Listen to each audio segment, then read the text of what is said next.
Howdy everybody, hope you guys are having a great Tuesday. We have a great show lined up for tonight. We'll discuss why does pooping sometimes give you the chills. We'll discuss how to fix your gut microbiome after a round of antibiotics, what you need to do to replenish that gut health. We'll also talk about why are you gassy first thing in the morning, and we will discuss is fruit really healthy? What about the sugars in fruit? What about fructose and all that stuff? And your questions live on tonight's Poop Tip Tuesday, guys. Don't forget, let's talk about poop. Hey guys, my name is Dr. Samir Islam.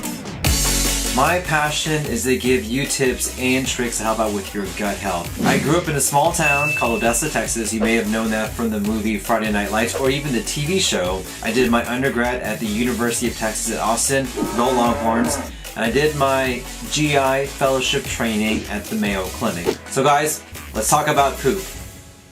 Alright, I hope you guys had a great 4th of July weekend. I had a great weekend. I took some time off last week, so I did not have my Poop Tip Tuesday last week, but I want to thank you for joining me on the live stream. So let me know in the comments if you're watching this live or on the replay. Also, let me know in the comments where you're watching this from. I'd love to hear where my audience are watching their videos from. So a couple of housekeeping things for those guys who are joining for the first time. My name is Dr. Islam, and yes, I am your poop guru, trying to give you the best tips and tricks to help out with your health. Every Tuesday, go live on the social media streams to answer your live questions. If you have a question for me, send it in the comments down below. I will not be able to answer all your questions. I try to tailor the questions to what is more generalized for everyone in there. So if you don't have your question answered, don't fret.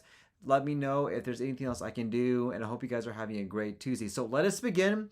So a question I got, hey, Dr. Islam, I have noticed sometimes that pooping gives me the chills.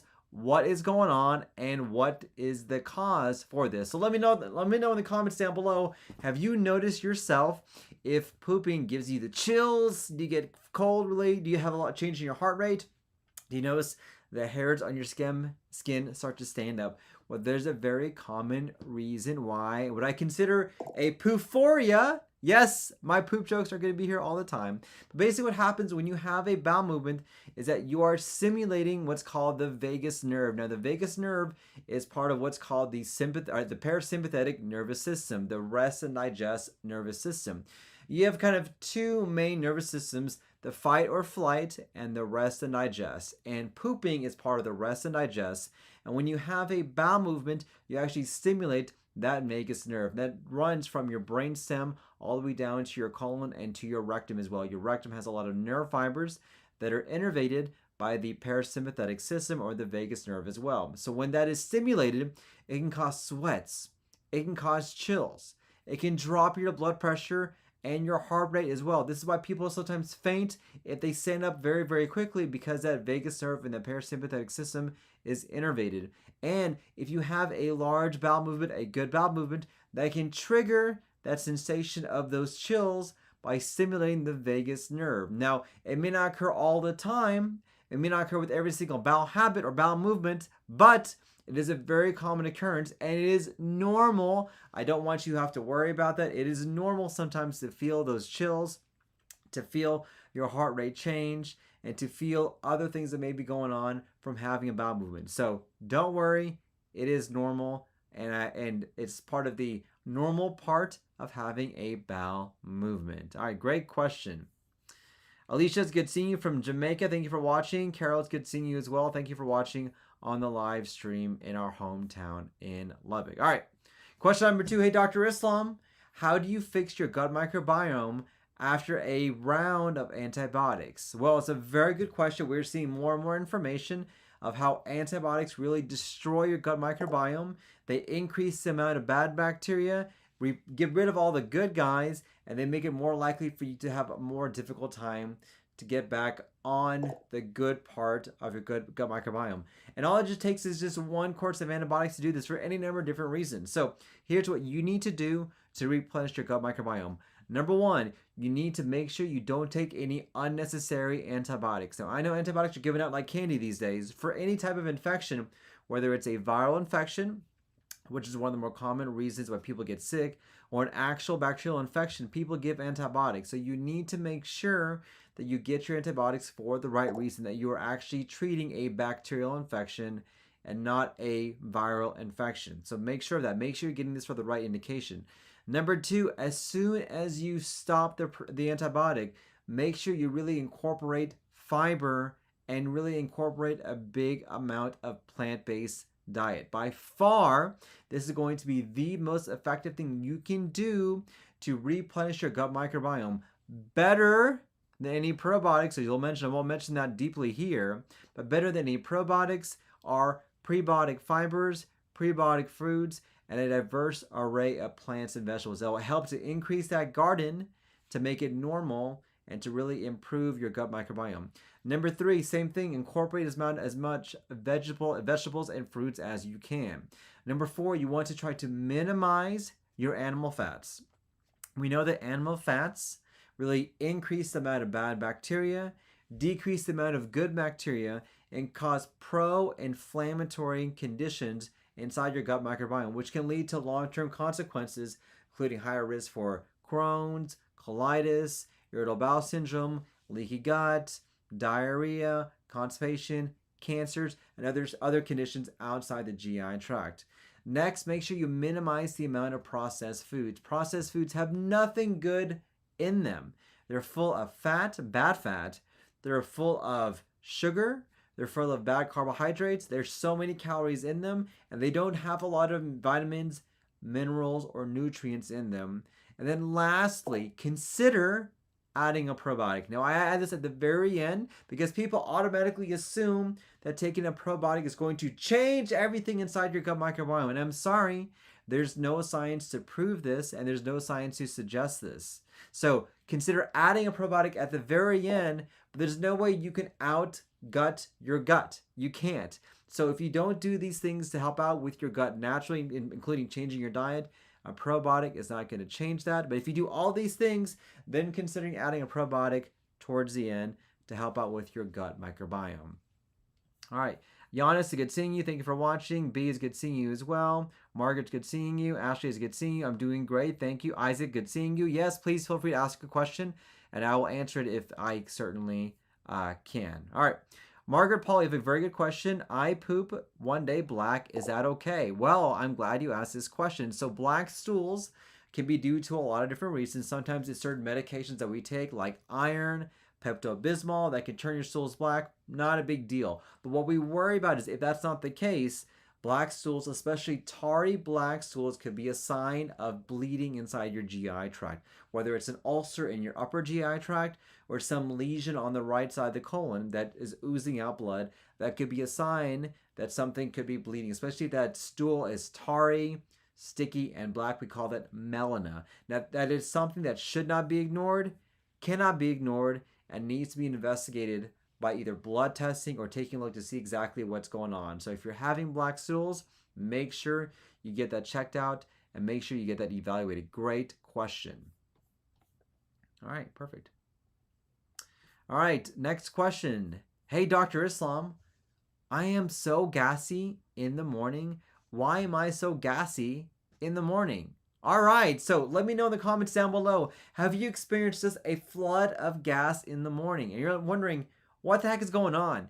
Well, here is the reason why that's the case. So when you are sleeping throughout the night, guess what your colon is doing? It's also resting and digesting at that same time. It doesn't want to do a lot of work. It doesn't want to get up. And this is why you typically do not have to have a bowel movement in the middle of the night, because it's resting and digesting. But the moment you get up and you start to move around, that stimulates what's called the gastrocolic reflex. Your stomach wakes up.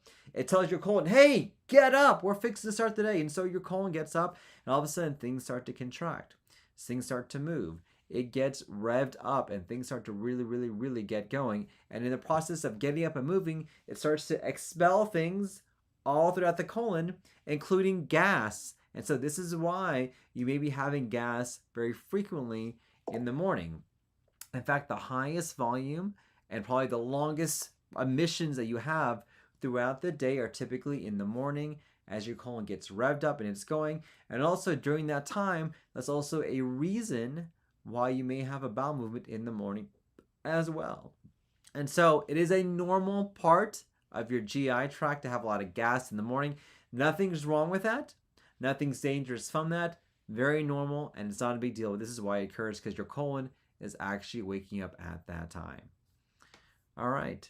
So Isaac, good question. Is Miralax, so we'll answer Isaac's question, is Miralax supposed to give you diarrhea and stomach cramps? Well, the answer is Miralax does cause diarrhea, absolutely. That's why we use it. In fact, Miralax is typically a first-line option for patients who have issues with constipation. We give them some Miralax, add it to your coffee. It works fantastic. It is a laxative that allows more and more stool to be secreted from the colon. It is safe, it is effective, and it can work long-term, and there are virtually no long-term side effects from it. In fact, commonly, a lot of people stop using Miralax because they're worried about their colon becoming used to it or lethargic or lazy. Guess what? Like air quotes, there's no evidence for that. So if you respond to Miralax, it works, and you're spoken to your healthcare provider about using this long-term, it should be okay. But keep in mind, anytime you want to use something on a consistent basis, it is important to make sure you speak to somebody who knows what's going on, whether it's a healthcare provider or a GI specialist as well. But yes, Miralax does cause diarrhea. That's actually what it's supposed to do. Good question. So, Tori Brown, thank you for watching. Good question. Can IBS be constipation? I never feel like I'm able to avoid everything. 100%. In fact, this is part of IBS. It's actually called IBS-C, constipation predominant. And yes, it is part of IBS. Now, keep in mind, there are a lot of reasons why people have constipation. Sometimes it's diet. Sometimes it is IBS. Sometimes it's changes in your gut microbiome. Sometimes it is what's called a visceral hypersensitivity, which is why you can have pain as well. Sometimes it's chronic idiopathic constipation. Sometimes it's the inability of your colon to, or your rectum muscles to contract. And so there are a lot of different reasons why. So I don't want to paint the picture that all constipation is IBS, but there is a subset of constipation that is due to IBS, and those we have treatments for that to get that taken care of, and we have other medical options for the other cause of constipation as well, whether it's dietary changes, whether it's problems with the rectum muscles, or things like that. Great question. All right.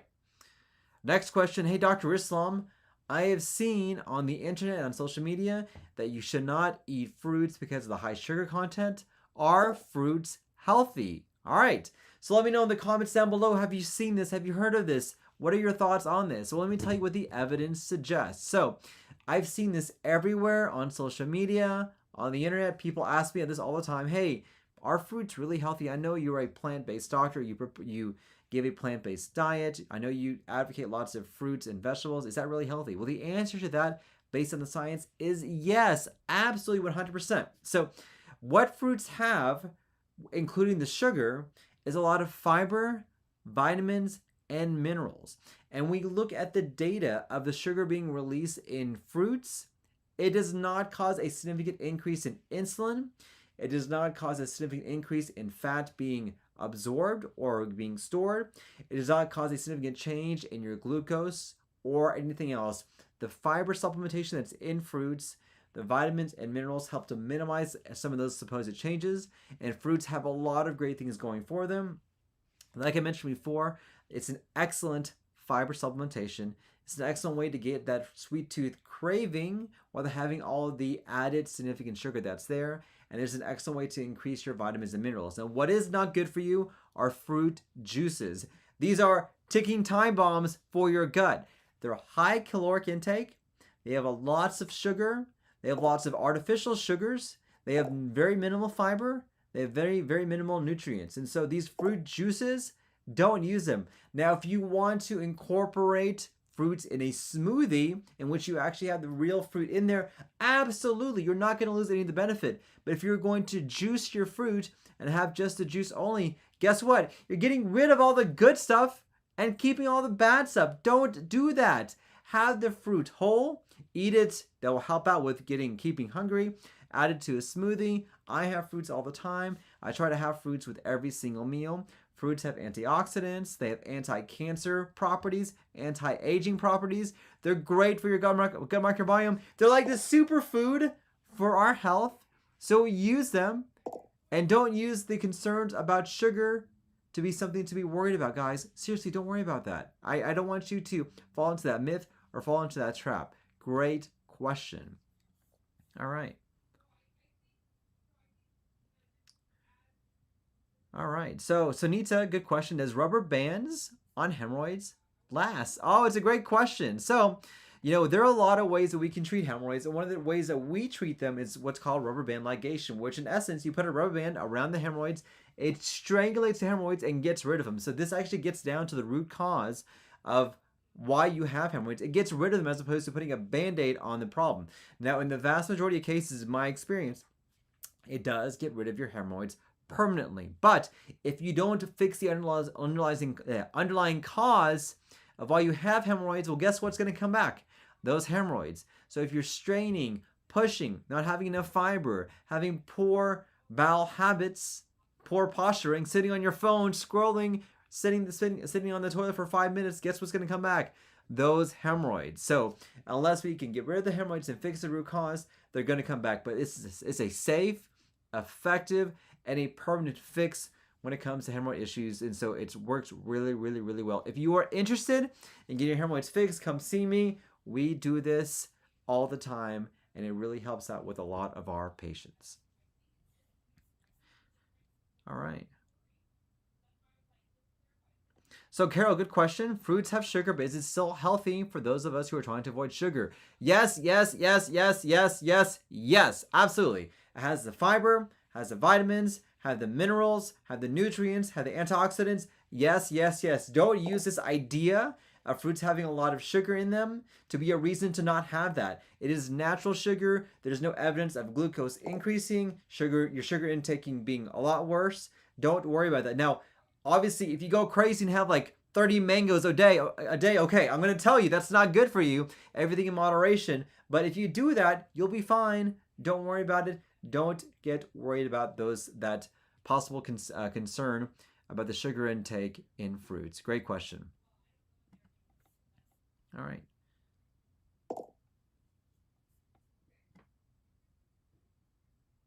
All right, perfect. So, more questions here. Taz, good seeing you. Thank you for watching on the live stream. Are fruit juices? Okay, Sunita, good question. Are fruit juices from concentrate bad? No sugar added. Well, guess what else is not added? The fiber, the vitamins, the minerals. So in my opinion, I would not do fruit juices even from concentrate because you have still high caloric foods that are high caloric drinks. You will not get hungry for them. You will still be hungry for them. I apologize.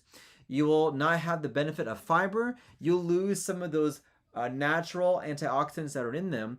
And I can tell you, if you try to drink your fruits, what's going to happen is that you're going to feel hungrier because you're getting a lot of sugar from that without the benefit of the fiber to balance that out, and without the capabilities of improving your gut microbiome by having that vitamin, those nutrients, and that fiber that's in there. So I would not recommend that. If you want to add fruit to a smoothie, that's a better way to do that. Or even better, have a whole fruit. You will not be hungry. You already have your fiber. You'll get your sweet tooth taken care of, and it's better for your health overall. Great question. All right.